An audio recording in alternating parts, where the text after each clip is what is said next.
Okay, Anonymous asks, Anonymous, brave person. what is a good grand strategy for minor power that wants the status quo to continue? For example, President of South Korea probably does not want China and the US fighting over Taiwan. It's allies and alliance systems.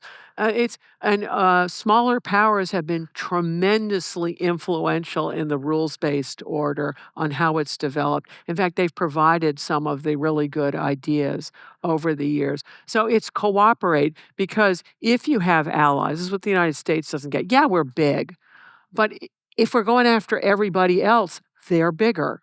So if you're small, and this is how Europe is important. There are a lot of small countries or medium countries, but when they get together, they get powerful. When they add in Japan, they got equivalent GNP of us. And then you start adding other people in, and they're bigger.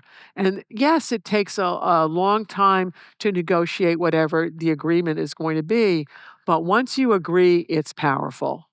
And so that's the answer. Mm. This is how we have as much of a rules-based order as we do, which allows everyone in the audience to take a little piece of plastic called a credit card, go to any country in the world, pretty much. I wouldn't go to North Korea, but most countries, and you use that credit card, and if it says you have enough money to buy a Mercedes and there's a Mercedes in the shop, the chances are the credit card will go through and you can buy your Mercedes.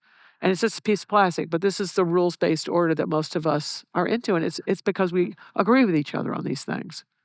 Denny Trimkev asks, what made Japan a more fertile ground for Western ideas than China? Was China just too big for meaningful institutional change in the same time scale? This is my guess, because who knows? But I think China is suffering from the incredible success of its civilization. It had been the dominant civilization of Asia forever and ever for excellent reasons. I mean, if you look at the achievements of China, they're amazing. And for Japan, it had always been in China's shadow, and the Japanese had always tried to learn from others. The Chinese also learned from others. A lot of their institutions come from the Manchus, right? But they pretend that we sinify these people, and so they're actually Han Chinese achievements. Well, not so much actually.